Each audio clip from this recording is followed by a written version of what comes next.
내 아들아, 내 지혜에 주의하며 내 명철에 내 귀를 기울여서 근신을 지키며 내 입술로 지식을 지키도록 하라. 아멘. 자, 이제 5장을 우리가 읽기 시작하는데요. 좀 더 큰 그림에서 5장 읽기를 시작해보도록 하겠습니다. 4장 1절 2절 읽어보면 아들들아 아비의 훈계를 들으며 명철 얻기에 주의하라. 내가 선한 도리를 너희에게 전하노니 내 법을 떠나지 말라 그럽니다. 실제적으로 같은 문장 구조, 같은 말씀으로 시작하죠. 거의 같죠. 뭐라고 말했습니까? 아비의 훈계를 들으며 명철 얻기에 주의하라. 내가 선한 도리를 너에게 전하노니 내 법을 떠나지 말라. 5장에도요. 내 아들아 내 지혜에 주의하며 내 명철에 내 귀를 기울여서 근신을 지키며 내 입술로 지식을 지키도록 하라. 그렇죠. 큰 차이가 없습니다. 무슨 말이냐면 앞에서 시작한 가르침을 계속하고 있다는 겁니다. 대주제가 같다는 뜻입니다. 아직 큰 주제가 끝나지 않았어요. 그게 뭐냐 하면 요약하면 이런 말이에요. 지혜를 얻어라. 1장부터 시작해요. 지혜를 얻어라. 그리고 지혜를 얻고자 한다면 방법이 뭐냐? 하나님이 아비인 나를 통하여 지혜를 주시니까 내 말을 잘 들어라 했습니다. 이게 큰 주제입니다. 이걸 조금 세분하면 첫째, 지혜는 그냥 수동적으로 받아들이는 것을 넘어서 구해야 한다. 부르고 찾아 이렇게 구하는 것이다. 두 번째, 그 지혜를 맞서는 대적자가 있다. 내가 지혜를 얻지 못하도록 막는 이가 있고 지혜를 뺏어가는 있고 지혜와 반대되는 길로 끌어가는 놈들이 있다. 아버지인 나는 지혜를 주는 사람인데 너에게 아비가 아닌 다른 사람이 있다는 거예요. 그게 누구냐? 크게 두 가지로 이름을 붙이는데요. 악인과 음녀라고 합니다. 자, 기억나시죠? 악인과 음녀. 그리고 이 악인과 음녀를 구체적으로 말하면 어떤 류의 사람인지, 그리고 그들과 왜 싸워야 되는지 논리적으로 이유를 가르쳐줍니다. 그리고 그들을 따르면 어떤 결말을 맞는지 그 구체적인 결말을 논리적으로 가르쳐줍니다. 요게 한 4장까지, 3장 정도, 4장까지의 말씀입니다. 그 안에 또 뭐가 있으냐? 그러면 이 사람들에게 끌려가면 안 되겠죠. 그래서 너는 어떻게 되냐? 지혜에 대하여 듣기만 하면 안 되고 지혜에 헌신하기까지 해야 된다. 나의 온 마음과 뜻과 힘을 지혜에 결합시킵니다. 그러니까는 지혜 어딨니 하고 찾아서 소리만 쥐는 것이 아니고 우리가 믿음을 듣고 아 그렇구나 예수 동의에 이걸 끝난 게 아니라 믿음에 나의 마음을 몸을 드린단 말이에요. 이걸 헌신이라 그래요. 고전적으로 한번 말씀드린 것 같은데 믿음의 선배들은 믿음을 정의할 때 헌신에까지 이런 믿음을 진짜 믿음이라고 했어요. 여기 야고보서 말하는 행위로 믿음을 의롭다함을 얻는다는 이제 그런 표현이에요. 그래서 아버지의 말을 들어야 내가 지혜를 얻는데 아버지의 말을 듣는다는 것은 아버지가 가르치는 것이 아니에요. 이 헌신에까지 이르러야 한다. 그래야 이 대적자들을 이기고 지혜로 삶을 인도받을 수 있다. 이 삶을 내 아비한테 맡겨라고 말이에요. 내 명치를 의지하지 말고 여호와를 의뢰하라 그랬죠. 그래서 아버지는 이제 구체적인 이제 아까는 결말의 구체적인 걸 가르쳐줬고 그 삶의 헌신의 구체성을 가르쳐줍니다. 그러면 뭘 가르쳐줬냐? 악인이 있다는 것만 가르쳐주면 안 되고 악인이 너를 어떤 식으로 미혹할 거다. 걔들이 어떤 식으로 너를 끌 거다. 몰래 먹는 떡이 맛있다 하더라. 숨어서 치고 빼앗자 하더라. 이런 식으로 너를 끌고 간다. 그때 너는 어떻게 해야 된다? 피해야 된다. 구체적으로 악인이 이렇게 미혹하고 그들이 미혹할 때의 위험이란 게 무엇이다. 이걸 이제 가르쳐 줍니다. 그래서 악인의 길을 피하고 아버지의 길을 따르라 이렇게 가르쳐 줬습니다. 그리고 지금 잠시 있었던 음녀 이야기가 이제 나옵니다. 5장, 6장, 7장에 계속합니다. 음녀는 더 지독합니다. 이 음료 얘기를 들어야 뒤에 31장 가면 현숙한 여인, 지혜로운 여인이 보배보다 귀하다는 것을 알게 되죠. 음녀의 유혹의 실제와, 자 보세요. 중간부터 얘기할게요.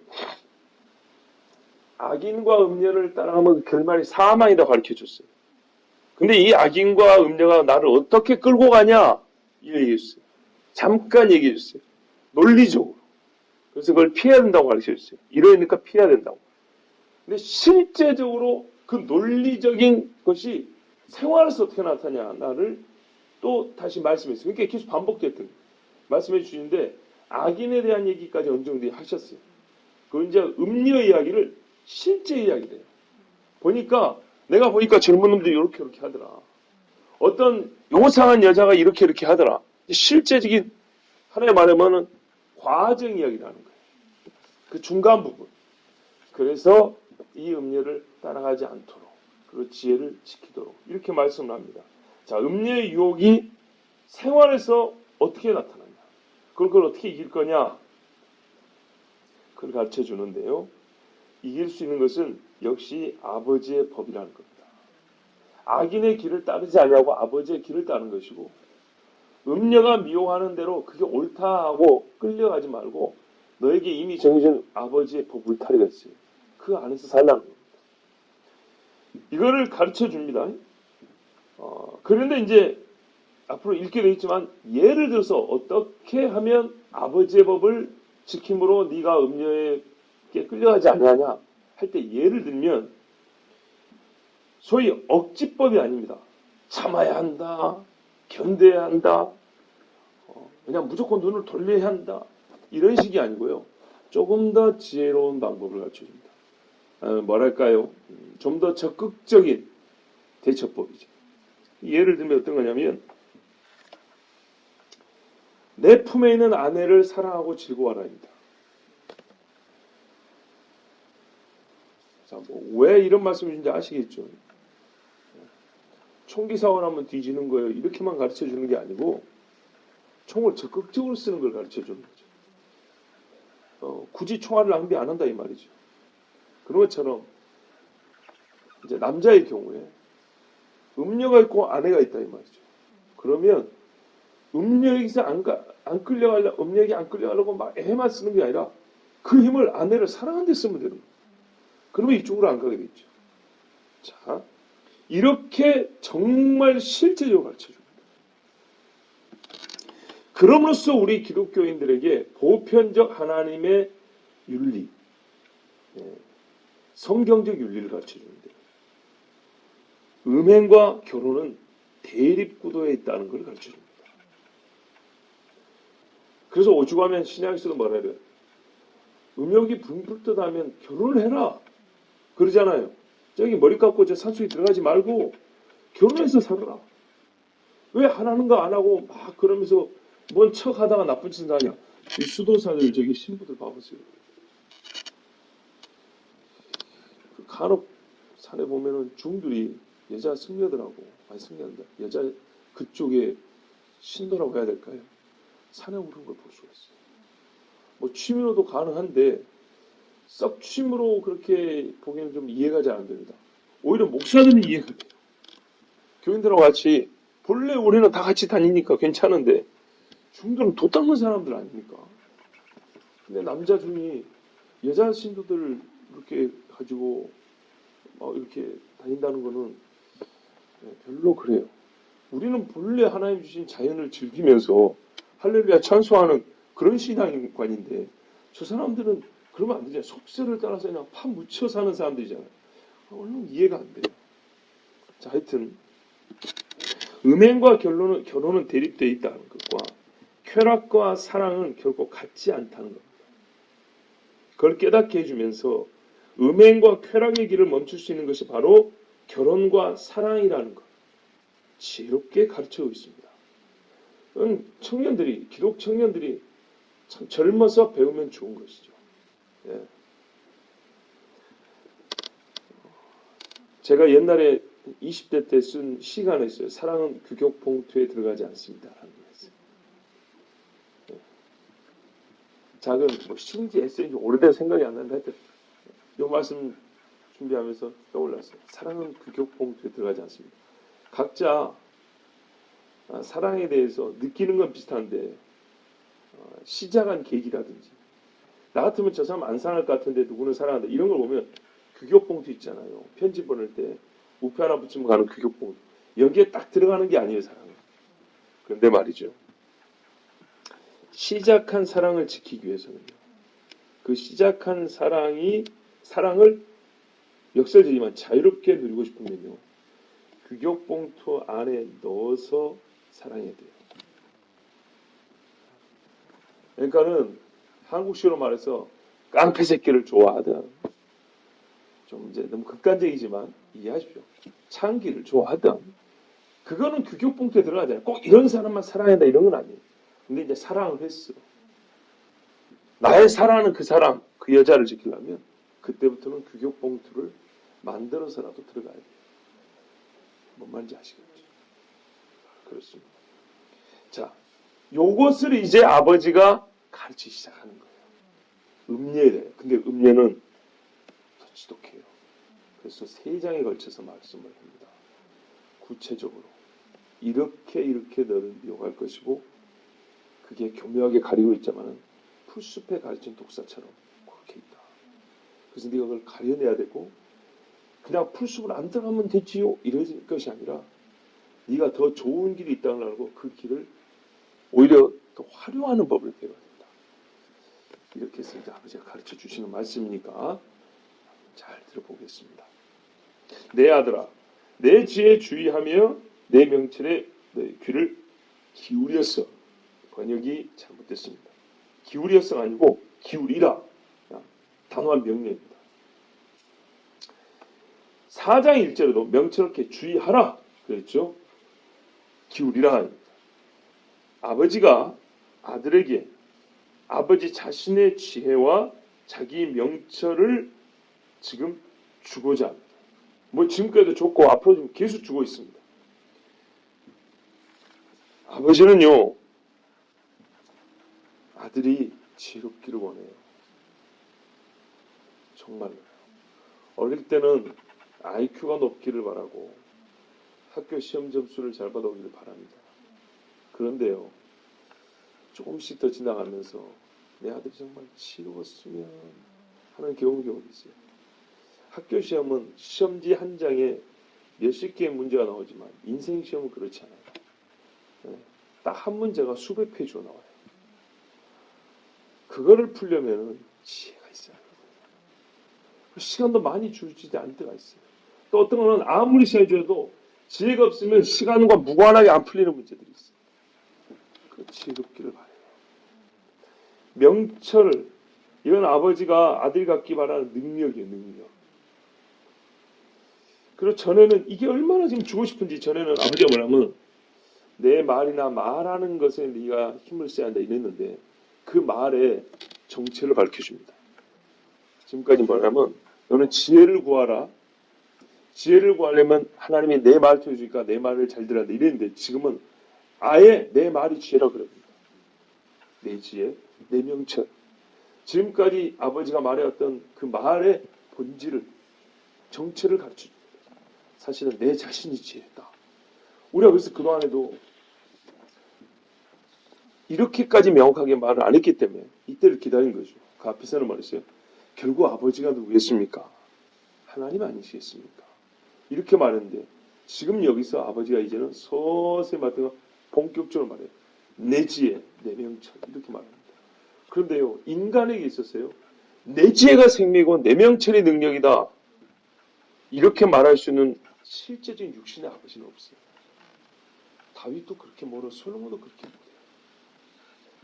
하나님 아버지가 거의 인간의 목소리로 지금 우리에게 말씀하시는 것이라고 들으면 됩니다. 주의하라 그랬어요.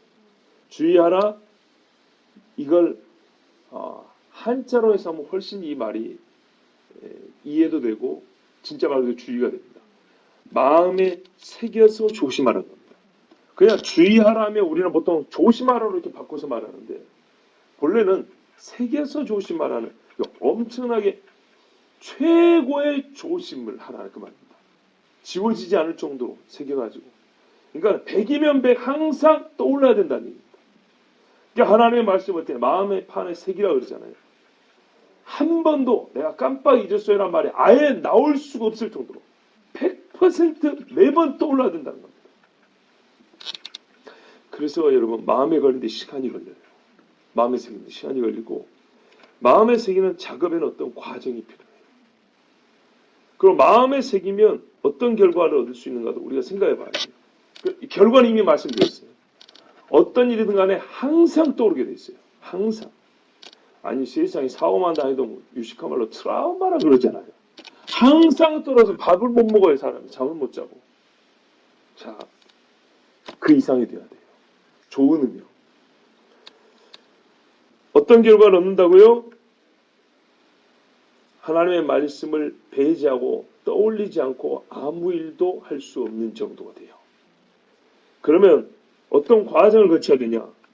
그래서 성경에는 단어를 바꿨지만 사실상 같은 뜻이에요. 귀를 기울여라. 자, 이건 앞에서도 들었어요. 방법이 없어요. 반복해야 되는 겁니다. 이게 1차입니다. 1차. 뭐 쓰고 이사사 미간에 붙이고 손목에 메고 절기를 지키고 안식일을 지켜 막 그러죠. 첫 번째. 한국말도 그러죠. 귀에 딱지가 않는다 그랬어요. 그렇게 들어야 됩니다. 그 정도로 안 들으면 안 새겨집니다. 이거 굉장히 실제적이지 않습니까? 무거운 눈꺼풀을 이기는 장사가 없다고. 반복하여 들은 말을 기억하지 못할 사람은 없습니다. 그 정도로 머리가 나쁜 사람은 없습니다. 귀에 많이 들려온 소리는요, 원하지 않아도 자동적으로 마음속에서 울리게 되어 있습니다. 왜 똑같은 노래를 아침마다 아침 이 발간내 틀어줍니까? 예? 왜 광고를 그렇게 막 하루에 TV 프로그램 중간에 막 그렇게 똑같은 광고를 막 자꾸 보여줍니까? 들려주고. 자동적으로 새겨집니다. 그러나 이것은 어디까지나 원치 않음에도 불구하고입니다. 원치 않음에도 불구하고 새겨져 버립니다. 그냥. 그런데 여러분 지금 아버지의 말씀은 단순 반복이 아니잖아요. 처음부터 마음을 집중하고 원함을 가진 마음으로 반복해서 듣는 겁니다. 하는 말씀은 그렇게 되는 거죠. 하고 있는데 집에 갔더니 나도 모르게 복이 있는 사람, 이거 어떻게 된 거지? 이건 세상식이고요. 그게 아니고 수천 번, 수만 번을 듣는데 집중하고 그러고 듣는 겁니다. 그렇게 들어야 말씀이 내 마음에 길을 만들고요. 울타리 법이 됩니다. 마음에 새겨집니다. 주의하라는 문자들의 의미와 이제 이게 문자들의 의미인데요. 이 범위를 넘겨서 또 우리가 사용하는 것이 우리 언어 활용인데, 그죠? 무슨 말이냐면 주의하라는 말을 꼭 말에만 쓰면 안 된다 이 말이에요. 행위 양식에도 그대로 적용하면 됩니다. 행동에서도 흐트러짐 없이 본래의 길을 벗어나지 않도록 애쓰는 것을 반복한다. 똥개도 훈련이 되는데, 예? 수천 번 훈련하면 똥개도 심부름을 하는데 사람은 어떻게 하겠어요? 너무 기계적으로 만드는 거 아니죠. 제가 그랬잖아요. 주의를 기울이는 마음과 함께 행동을 수천 번, 수만 번을 반복한다. 그래서 이게 습관적 믿음이라고 그랬잖아요. 좋은 의미에서 습관적 믿음이라고. 배웠기 때문에 믿음을 표현할 줄 아는 거. 이렇게 하지 않으면요, 반드시 은혜를 기록합니다. 반드시. 여러분의 남편, 여러분의 아들, 조카, 아버지 똑같습니다. 한 사람도 안 다릅니다. 똑같습니다. 그 부분에 있어서는 저의 말을 신뢰하세요. 똑같습니다. 여기 남자 3명 있죠. 이렇게 여자 3명 있고. 남자 3명 똑같은 게 80%고 여자 3명 똑같은 게 80%예요. 달라야 1, 20% 달라요. 그렇죠? 남자로서의 본성은 똑같아요. 여자로서의 본능도 똑같아요. 그거 이겨내는 정도가 된다. 여러분 생각해 보세요. 얼마나 이게 훈련이 되고 연단이 돼야 될지. 제일 어려운 거예요. 정말로 어려운 거예요. 극단적 훈련이 아니면은 특수부대원을 못 만드는 것처럼 극단적 훈련이 아니면은 절대 못 합니다. 안 돼요. 마음에 새겨진 법이 없으면 반드시 예배드리고 젊은이들 다 얻은 대로 갑니다. 가게 돼 있어요. 여러분의 아들들이 그렇게 살았어요. 지금도 그렇게 살고 있어요. 믿지 마시고 위하여 기도하세요. 예. 우리 새끼는 안 그럴까? 천만의 말씀.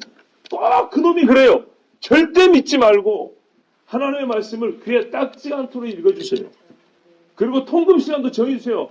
남자니까 괜찮아. 바로 그 괜찮은 당신 아들 때문에 남의 집 딸이 죽는다고. 절대로 정확히 가르쳐야 돼요. 네.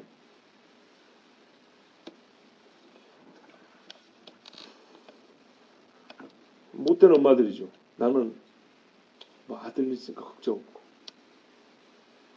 그 아들이 누구에게 해코지를 하는데, 누구에게 나쁜 짓을 하는데, 남의 집 딸이요. 네.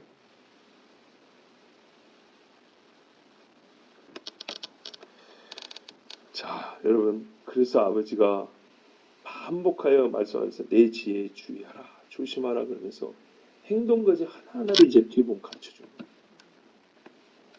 그걸 어떻게 해요? 감시가 아니라 감독을 해줘. 내가 뭘 보는가, 뭘 듣는가. 애가 귀찮아하고 나도 나이 먹었는데 엄마 너무 그러지 마세요. 아니요. 아니에요. 해야 합니다. 그럼 이렇게 말했어요. 나를 어미라고 말해요. 내가 네 어미가 아니면 안 와봐. 내가 네 아비가 아니면 그만둬봐. 이렇게 하는 거예요. 왜요? 이거는 낳았으면 죽을 때까지 책임지는 거예요. 그거는. 세상 사람들은 장가들고 시집 보내고 그걸로 끝이라면 그게 아니에요.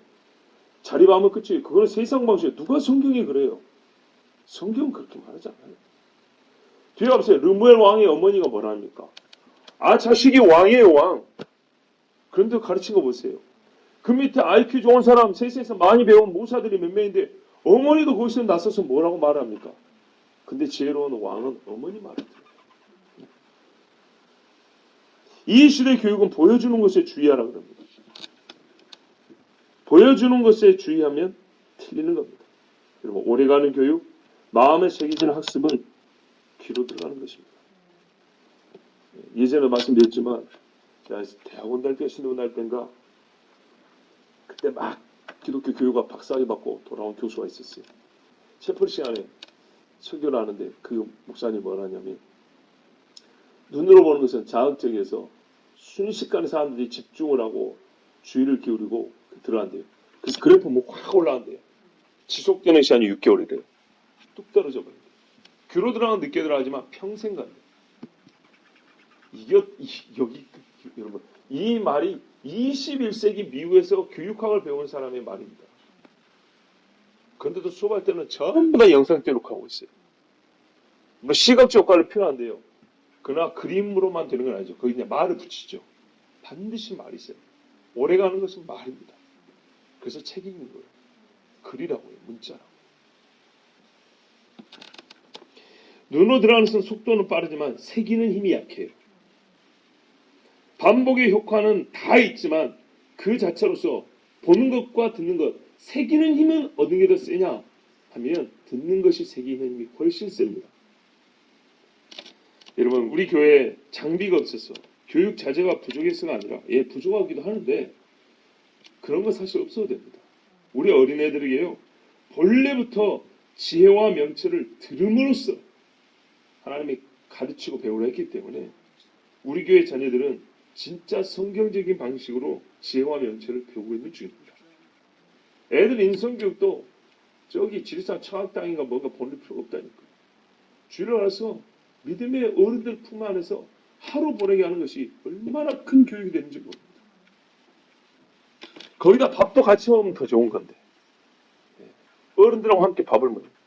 세상에 술도 어른 앞에서 배운다는데 밥도 어른 앞에서 배워야죠. 즐겨 놓으면 돼지우리하고 똑같아집니다.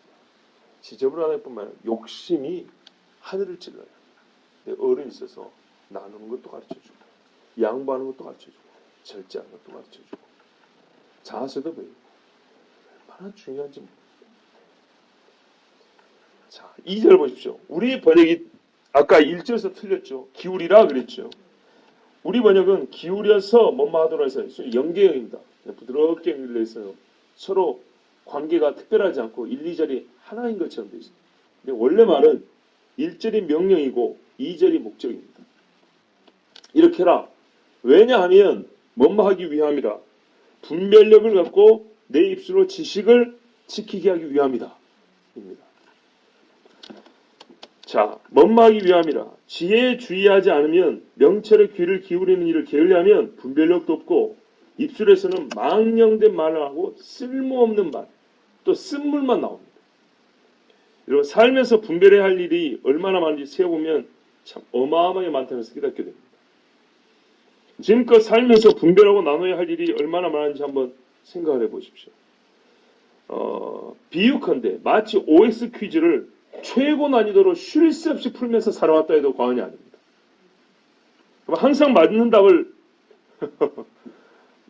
맞췄던가요? 그렇지 않죠. 그래서 하는 말이 뭐예요? 그때 내가 이랬다면 하고 그 맞는 답을 골랐으면 하고 후회할 때가 있죠. 반성할 때도 있고. 자, 아버지 제가 있으면요. 그 수없이 풀어야 됐던 OX 퀴즈 다 맞고 올 수 있었어요. 하나님 말씀대로. 여러분, 지식은 머리에 저장하는 것으로 끝이 아니라 말해져야 가치가 있습니다. 본문은 내 입술로 지식을 지키도록 하라 그럽니다. 지식을 지키는 주체가 네가 아니라 네 입술이라고 합니다. 무슨 뭐 입술이 별도의 인격체인 것은 아니죠. 이렇게 표현한 것은 그만큼 입술의 지식이 붙어 있어야 한다는 뜻입니다. 아까 그랬죠. 귀에 딱지 않도록 들어야 된다. 입만 열면 하나님의 말씀의 지식이 항상 붙어 있어야 나와야 된다고. 한 문장에도 빠지지 않고 한 번의 어감에도 배제되지 않냐고. 딱 느낌이 어쩌면 노래 부를 때마다 찬송 부른 것 같아. 그런 것처럼 말하면 저놈은 그 기분 나쁘게 말할 때마다 설교하는 것 같다니까. 이런 느낌이 들 정도로 하나님 말씀이 이렇게 붙어 있어야 되는 거예요. 그래서 네 입술이 지식을 지키게 하라 그런 거예요. 지식을 감소시키거나 어리석은 말은 것을 극히 조심하는 언어 습관. 입술의 성질이 되기까지 하나님의 말씀, 여호와를 아는 지식이 입술의 성질이에요. 입술의 속성. 그 사람의 입술이 갖고 있는 어떤 성을, 특징을 보면 하나님의 말씀을 담고 있는 입술이에요. 예수 믿는 사람은 얼굴도 다르다 하잖아요. 혹시 교회 다니세요? 어떻게 하세요?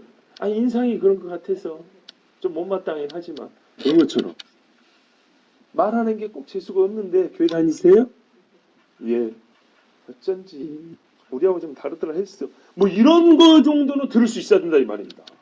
예. 좋은 사람 같으면 그렇구만요. 역시 교회 다니는 사람이랑 말씀이 다르시네요. 이렇게도 말을 하죠. 말라기 2장 7절에 제사장의 입술은 지식을 지켜야 하겠고 사람들은 그의 입에서 율법을 구하게 되어야 할 것이니 아멘. 제사장의 입술이 지식, 뒤에 뭐 율법인데 같은 말이에요. 하나님을 아는 지식, 율법을 지켜야 된대요. 그리고 사람들은 제사장의 입에서 율법을 구해야 된대요. 듣고 싶으면 하나님의 율법을 찾으려면 책도 있지만 제사장에 가서 말 좀 해보세요. 무슨 말을 들으니까 말 좀 해보세요. 그리고 제사장은 그냥 아무렇게나 하는데 붙어 있으니까 율법이 그냥 쑥쑥쑥 들리는 거예요. 이 정도 돼야 이스라엘의 제사장이고 이스라엘 사람이라는 거예요. 제사장이 그 입술 율법을 지킵니다. 수많은 이교의 가르침과 귀신의 미혹에서 여호와의 백성을 지키는 것은 제사장의 입술에서 말해지는 율법입니다. 이를 위해서 제사장은 얼마나 율법을 입에 달고 살아야 되겠습니까? 입과 하나가 되게 해야겠습니까? 하루아침에 될까요? 아까 그랬지요. 지혜에 주의하라. 마음에 새길 정도라면 어떤 절차, 작업이 필요하겠냐. 그러니까 오죽하면 이스라엘 사람들은 라베들은 15살 되기는 모세경을 달달달 외워버린다고요. 그 정도 안 되면 제사장에 가서 율법을 구할 수가 없어요. 이 일을 하나님은요. 아까 제사장의 입술에 율법이 있어야 된다 했죠. 하나님은 레위와 맺은 언약이라고 했어요. 좀 생소하죠. 성경은요. 아브라함 언약, 뭐 소금 언약, 다윗 언약만 있는 게 아니고 노아 언약만 있는 게 아니라 레위 지파와 맺은 언약이 있어요. 레위와 맺은 언약, 하나님께서 사람과 맺은 언약 중에 생명이 아닌 언약이 있습니까? 중함이 땅보다 가벼운 언약이 있습니까? 없습니다. 왜요? 하나님이 뭐랬어요? 천지는 없어질지언정 내 말은 안 없어진다 그랬어요. 차라리 우주의 법칙이 바뀐다 그러나 내 언약이 바뀔 것 같아요. 그렇죠? 땅보다 중한 거예요. 다. 근데 레위와 맺은 언약 한번 들어보십시오. 말라기 2장 4절에서 6절에 만군의 여호와가 이르노라 내가 이 명령을 너희에게 내린 것은 레위와 세운 나의 언약이 항상 있게 하려 함인 줄 너희가 알리라.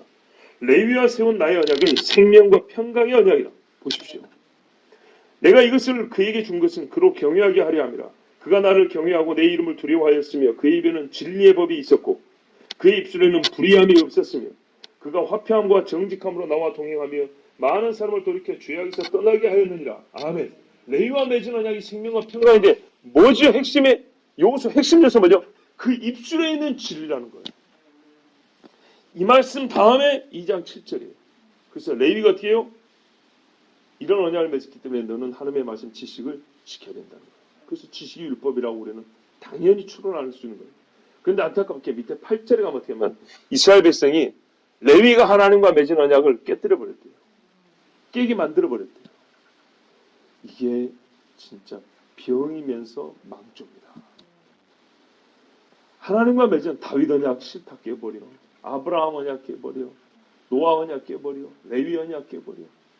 이스라엘이 맺은 언약이 깬 게 한두 가지가.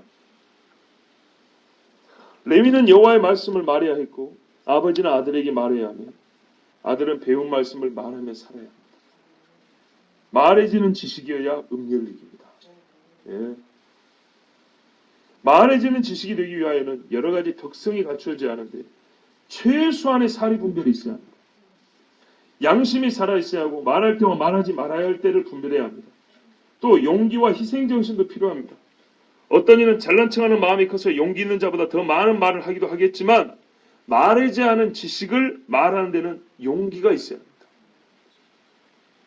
타인의 유익을 위하는 사랑도 있어야 합니다. 이렇게 보면 지식을 쌓는 것은 지혜의 발생 토양이 되고 지혜가 쓸 재료만 되는 것이 아니라 아는 게 있어야 그걸 활용하는 것이 지혜지 이렇게 말하는데요. 그건 아주 기초적인 생각이에요. 도리어 지식은 지혜에 의하여 보호되고 활용이 가능해진다는 사실도 인정해야 됩니다. 무슨 말이냐? 지식이 말해져야 지식이고 능력이라고 그랬죠. 그렇죠? 말해지는 지식 정도가 되려면 그 지식은 말할 가치가 없어요. 근데 말해지는 지식이 되기 위해서는 희한하게 지혜가 있어야 돼요. 그리고 언제 말해야 되는지, 얼마만큼 말해야 되는지, 어떤 표현을 말해야 되는지. 뭔 말인지 아시겠죠? 지식이 있어야 이 지식을 활용해야 지혜가 된다고 이렇게 말합니다. 그래서 지식은 지혜가 발생하는 토양은 됩니다. 지식은 믿음의 조건은 됩니다. 예수 없는지 들어는 봐야 될 거 아닙니까? 듣는다고 다 믿는 건 아니지만 들음이 있어야 믿을 거 아닙니까? 그것처럼 지식은 믿음의 조건이요 지혜의 토양은 될 수 있지만 이게 좀 자라면 어떻게 되냐? 지식이 거꾸로 지혜가 없이는 보존이 안 돼요. 귀한 거를 머리통에 가득 넣고도 못된 친구 달아서 평생 숙제비로 살다 죽는 사람도 있어요. 그 많은 지식이 쓸모없어 버리는 경우가 있어요. 다시 말하면 지혜롭지 못한 자에게 쌓여있는 지식은 죽어있는 것입니다. 가만 놓여만 있는 상태입니다.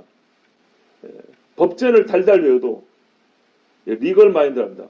법적인 이 사고방식인데요. 이 이상의 윤리의식, 바른 판결이 당사자와 사회에 미치는 영향을 미리 가늠해보는, 미리 생각해보는 정도의 해안이 없는 사람은 법전이 머릿속에 가득 들어있어도 제대로 된 판결을 낼 수가 없습니다. 피해자의 고통에 공감할 수 없는 그런 죽어있는 마음을 갖고 있는 사람은 법전만 수천 개 달달 외운다고 해서 바른 판단을 내려지는 게 아닙니다. 이게 이 사람이 죄인이냐 아니냐, 어떤 형벌을 줘야 되냐, 형벌의 양은 얼마큼 내려야 되냐, 이거는 법전을 아는 지식, 외워있는 지식 이상의 지혜가 필요합니다. 그 지혜가 이 법전에 있는 지식을 활용하게 합니다. 자, 여러분, 지혜를 보존하는 입술, 지식을 말하는 입술에는 지혜 아닌 것을 걸러내는 능력이 더해지고요. 이 훈련을 계속하면 옳지 않은 지식을 거부하는 의지가 그 입술에 역사를 합니다. 하나님의 지혜로부터 나오는 것만 말하고 싶은 사모함도 자라게 됩니다. 뭐 어떤 입술이에요? 지혜를 보존하는 입술, 이 일을 계속 해나가는 입술, 지식을 말하는 입술. 이 입술에는요, 하다 보면 이걸 더 온전하게 하기 위해서 하나님이 부어주신 능력과 은사가 보태져요. 자, 이 귀한 것을 나로 갖게 하기 위하여, 내가 그것을 가지고 살게 하기 위해서 오늘도 하늘에 계신 우리 아버지는 말씀하십니다. 내 아들아, 내 지혜에 주의하며 내 명철에 너의 귀를 기울여라. 우리 그렇게 하나님께 들었으므로 기도하고 이 말씀대로 우리 모두 살기를 바랍니다.